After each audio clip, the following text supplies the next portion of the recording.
আনোয়ার আলীম বুঝে পেলে তাদের ৩-৪ জনের গতিবিধি, তখন কিন্তু সে বাঁচার জন্য অনেক চেষ্টা করেছে, আকুতি মিনতি করেছে, বাঁচার জন্য চেষ্টা করেছে। কিন্তু যখন উনি দৌড়ে বেরোতে চাচ্ছিল, তখনই যে কালকে যে গ্রেপ্তারকৃত ফয়সাল সাজিদ, তার হাতে ছিল ক্লোরফর্ম, সেটা দিয়ে তার মুখে নাকের মধ্যে সে জাপটে মেরে ধরে ফেলেন।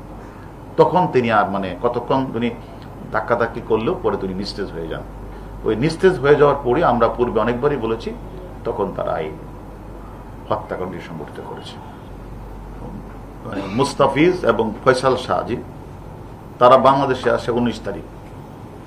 তারা 19 তারিখ এসে তারা রিং দেন হলো মাস্টারমাইন্ড শাহিনকে, যে আমরা বাংলাদেশে আসছি, আমরা কোথায় থাকব। তখন শাহিনের একটা বাসা আছে হলো বসুন্ধরা, তারা বসুন্ধরা যায়। তো বসুন্ধরা যে সে তাই কথা বলে হলো শিমুল ভুইয়ার সাথে। তো শিমুল ভুইয়ার সাথে কথা বলতে বলতেই মোবাইলটা বন্ধ হয়ে যায়। তখন তারা একদিকে মোবাইল বন্ধ হয়ে যাওয়ার কারণে শিমুল ভুইয়ার মোবাইল বন্ধ হয়ে যাওয়ার শাহিন চলে যায় হলো দেশের বাইরে। আর ওরা এক সময় ট্রাক ড্রাইভার ছিল, এই যে মুস্তাফিজ এবং ফয়সাল, এর মধ্যে ফয়সাল ট্রাক ড্রাইভার ছিল, সে ট্রাক চালাতো।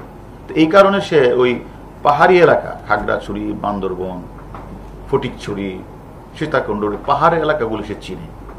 তখন তারা এগুলিতে এখান থেকে তাদেরকে 30,000 টাকা দেওয়া হলো।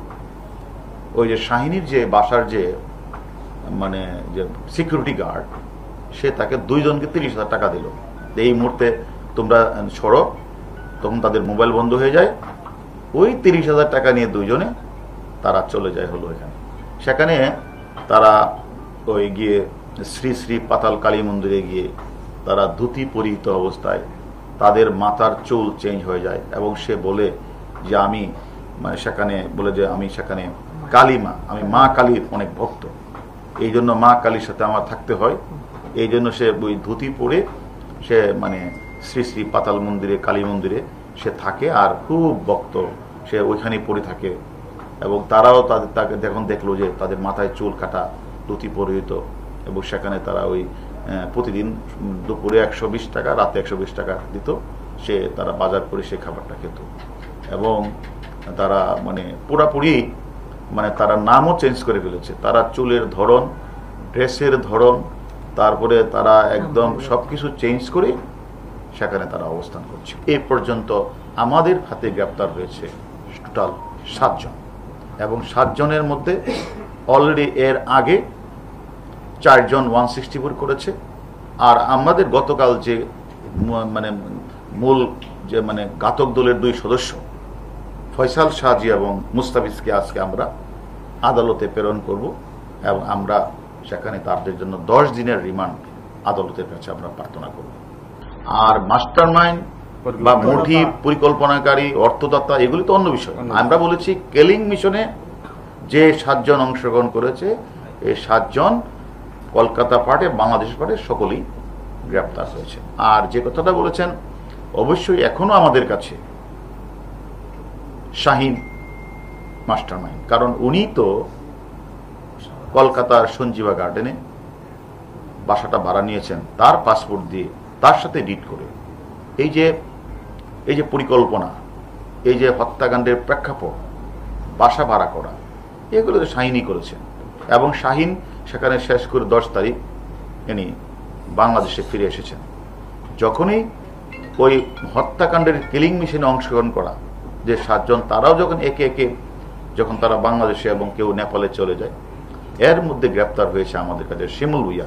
শিমুল ভুইয়া 19 তারিখ রাতে গ্রেপ্তার হওয়ার পরে 20 তারিখে কিন্তু শাহিন, সে প্রথমে দিল্লি থেকে নেপাল থেকে দুবাই হয়ে উনি তার ইউএস সিটিজেন, সে ইউএস পাসপোর্ট, সে সেখানে চলে যায়।